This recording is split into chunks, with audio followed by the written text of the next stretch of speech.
Back before the internet was our go-to for spine-tingling tales, we had urban legends that were passed around by word of mouth. If you were a city kid who ended up camping or settling down in the burbs, chances are you'd be huddled around a fire hearing about the dude with a hook for a hand. It was a chilling promise that he was lurking out there in the shadow of the woods, ready to snatch you up. The story always kicked off with some improvised background about this guy who went completely off the rails and butchered his family in the most horrifying way before being locked up. But as fate would have it, he managed to break out. And now he's out there, somewhere waiting, just waiting for the right moment to pounce.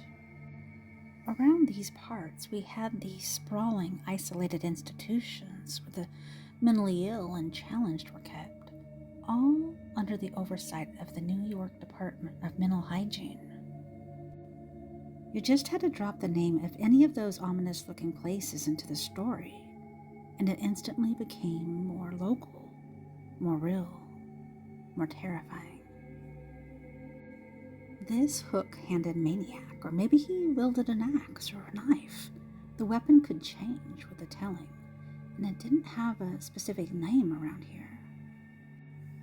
That almost made it worse, because it meant that he could be anyone. When we packed up our life in the Bronx and set roots down in what we called the country, we found ourselves neighbors to the Harlem Valley State Hospital. That place, it seemed, was the perfect breeding ground for the nightmares of us local kids. Taking a drive down Route 22 in Wingdale after dark, there was this unshakable dread that if you glanced in your rearview mirror, he might be there, crouched in the shadows of your back seat. This particular maniac had a reputation, too, not just for his escape artistry, but for his bizarre habit of murdering gas station attendants slipping into their uniforms. It was like he could be casually filling up your tank one second, and the next, his other hand, his hook, or whatever gruesome tool that he favored, could be reaching in to snatch you.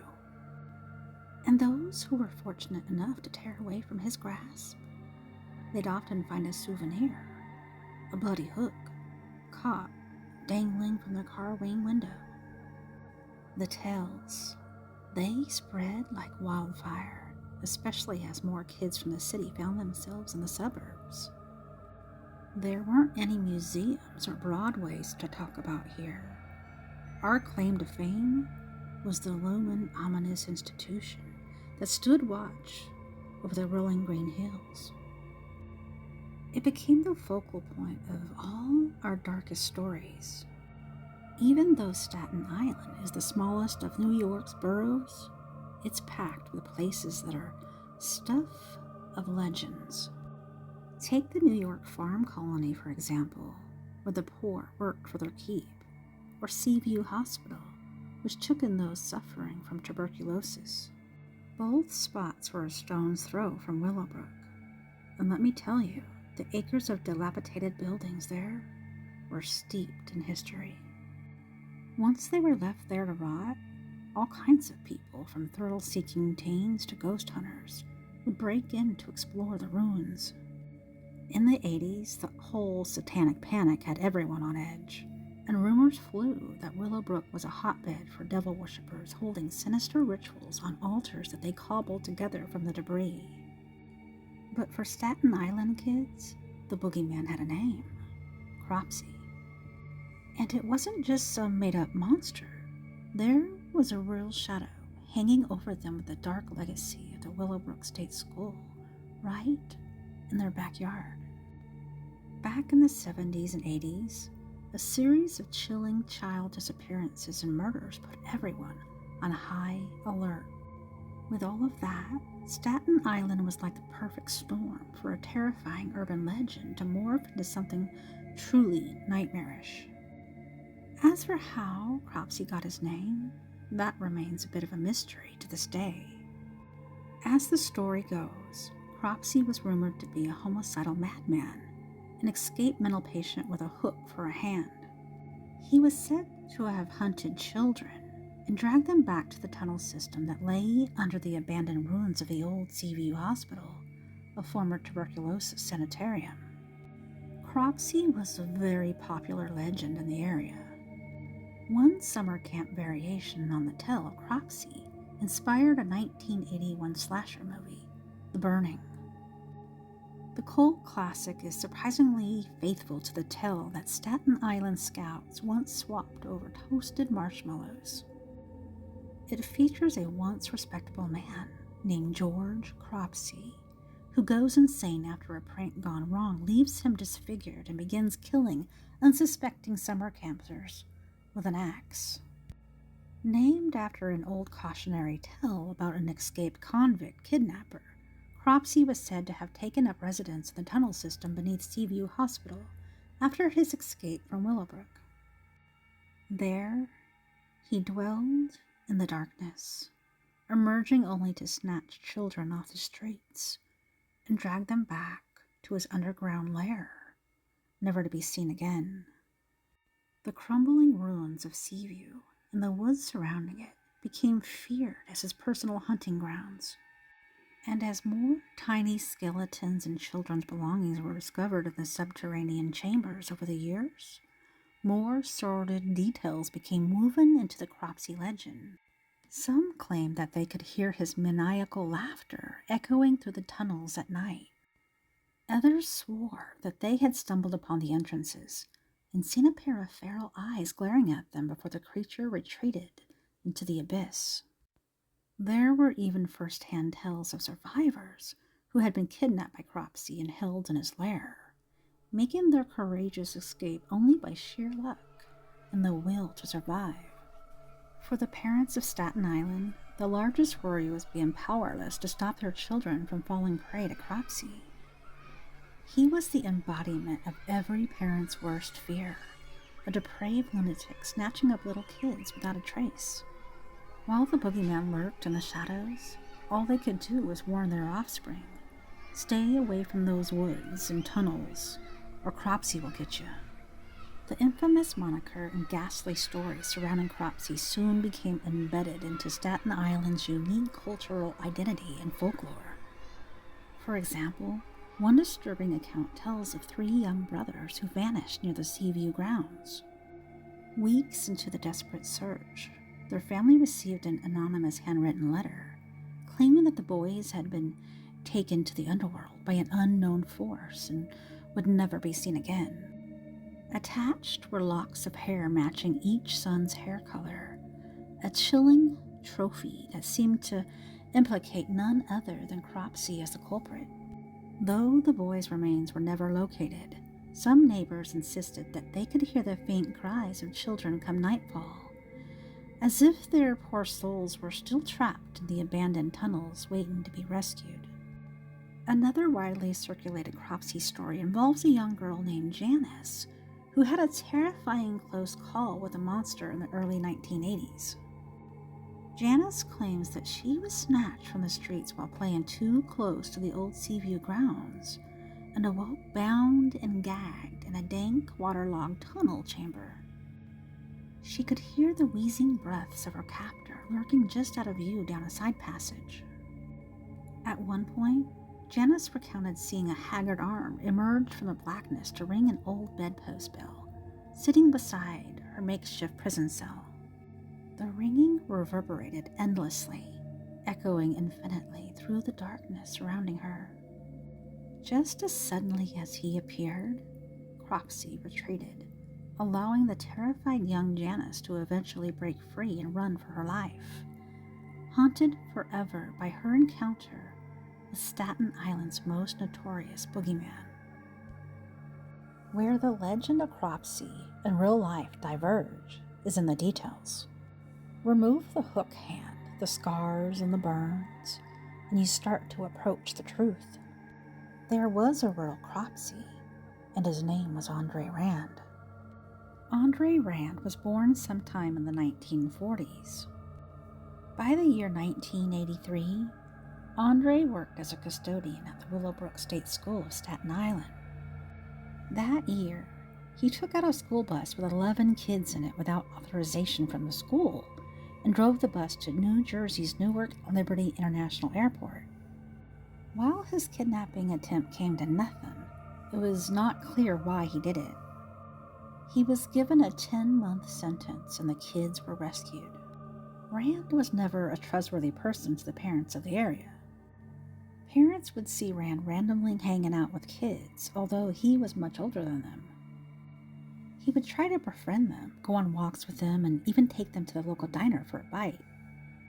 Now, all this might seem good-natured or creepy, but his intentions were never clear, and he creeped the parents and children out to a great extent. Apart from his random kidnapping of a busload of school children, he would also often be the last person to be seen with missing children. However, no one could ever prove that he played a part in the kidnapping or disappearance of the kids. Many people would accuse him of kidnapping and even killing children, but there was no proof. Municipal employers didn't conduct the stringent background checks and screenings that they do today.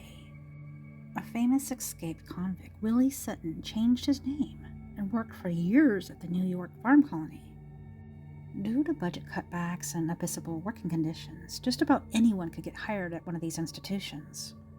Rand's first conviction of essaying a 9-year-old girl happened after he left employment at Willowbrook. However, one look at the drooling, bug-eyed Andre Rand outside the courthouse at his trials lets you know that something really wasn't right with him. Andre Rand's mother had struggled with mental illness and had lived at the Pilgrim State Asylum. With that in mind, his taking a job at Willowbrook would make sense. Many people who experience the suffering of loved ones go into helping professions. He had no formal training on record, and despite claims that he was a physical therapist, Rand was just an orderly. And where Rand's story takes a really weird turn is in 1966. Rand left his job at Willowbrook, but not the grounds. He set up campsite there, but he wasn't alone.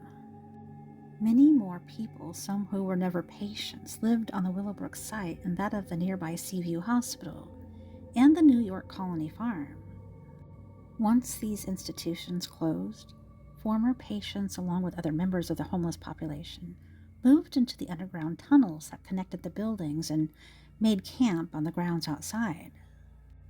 Later, some of this land would be sold to developers, and since 1993, the College of Staten Island has taken over 300 acres. Still, some abandoned buildings still stand a decrepit witness, a constant reminder of the former use of the facility. What all Staten Island victims had in common was their innocence. The only body found in a shallow grave on the Willowbrook grounds was little 12-year-old Jennifer Swiger, a child with Down syndrome, whose remains were found after an exhausting 35-day search after her disappearance in 1987. Andre Rand was convicted of kidnapping Jennifer, but due to lack of physical evidence at the time, he couldn't be pinned to the murder. Later, Rand was tied to at least 3 other disappearances. In 1972, 5-year-old Alice Pereira. In 1981, a 7-year-old named Holly Ann Hughes. Rand was later convicted of her kidnapping, but not her murder. And an 11-year-old diabetic young girl named Tia Hayes Jackson. And in 1984, 21-year-old Hank Gaffario, a well-known friendly neighborhood man who had mental challenges. The young Mr. Gaffario had helped search for Holly Ann Hughes, and he was caught on film during a newscast about her disappearance. 3 of the bodies were never found. The victims also deviate from the Cropsey urban legend narrative and even the Willowbrook child abuse story, as these children were never patients, nor were they scouts on a camping trip.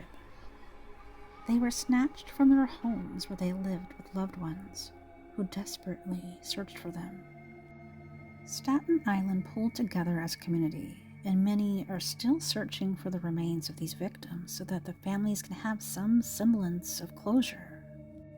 As for Rand, he's not talking, at least not about anything that makes sense. He has had some bizarre correspondence with the makers of the Cropsy documentary, law enforcement, and newspapers. He sets up interviews where he's serving time at Sing Sing Correctional, only to refuse to see the visitors when they arrive. Many swear that Andre Rand did it, as he was seen in proximity to all the victims. Others cry in his defense that it was just a convenient frame-up. Unnamed and unlocated satanic cult members were also thought to be suspects. Some say it might have been a former patient or group of patients who lived in the tunnels. The stories get wilder the more people weigh in on the matter. Due to the Cropsy connection, these crimes will be forever tied to an urban legend, though these cases of disappearing young people remain all too real for those who live through this terrifying time. People were terrified of this man who seemed to embody everything that Cropsy was: deranged, violent, menacing.